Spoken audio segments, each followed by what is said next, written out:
Nahiya naman kayo sa inyong kapwa Pilipino. Binastos pa nila ako.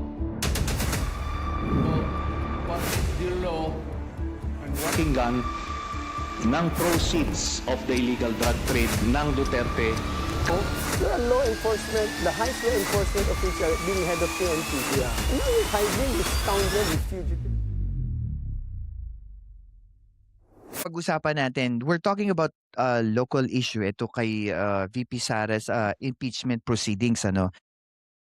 Bago tayo mag-start sa iba pang topic natin, para po sa mga nakikinig, don't forget to share, like, and subscribe sa ating YouTube channel. At yung nakikita nyo pong QR code dito po sa ating podcast, huwag nyo pong kalimutan to check it out. Scan nyo po dito using your phone at para po maka-follow kayo sa iba po nating mga social media account.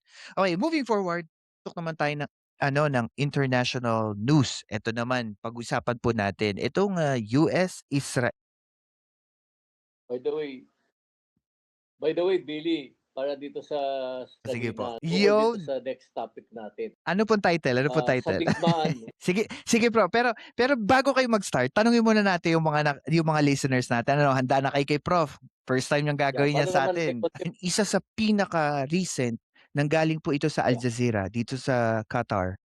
Parang meron na pong pag-uusap, may meeting na po ang mga GCC countries, mga Gulf states. Nagpaplano na sila ng kanilang mga countermeasures, either ito man ay support or blatant na physical force na ipapakita nila sa Iran. Kasi po para nangyayari na po ngayon is dinodrone at missile attack na nila yung mga residential at saka mga main oil producing factories ng iba't ibang bansa. Ang gusto ko pong malaman sa inyo is that ano po ang dahilan ng Iran sa tingin nyo po? Bakit nila inaatake itong mga Gulf state at saka knowing that even Qatar was one of the proponent of mediating talks between Yeah. US and Iran before actually wala namang to have peace talks. Totoo po. And another thing din po, ano po nakikita nyo namang risk involved dito sa mga Gulf state kung tumindi pa lalo ang laban ng yung mga gera na ito patungkol sa Iran? Kasi up until now, dito sa Amerika, we don't have a specific timeline kung gaano katagal matatapos ito eh. Mukhang ang nakikita natin pang matagalang pong din nito na you know. kanya nag-start ang World Ay, War, Prof. no? Di ba? Oil. Ha? Poles of war. Yeah. At saka connection din, ano yan, oil din yun. I think pinakahuli kong question po dito sa Iran war. Ano po nakikita nyo in a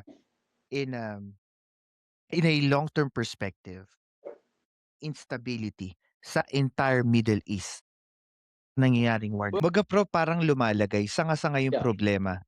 Lumalaki Yeah. na lang siya over time. Sanga-sanga. Kaya nga Opo. isip- Totoo po yan. And I think it's and I think po talaga minsan lalo na sa parte ng Amerika, it's usually like personal interest ng bansa talaga yung nauuna instead of yung bansa na try nilang sakupin kung ano yung importante dun sa mga tao na yun, dun sa bansa.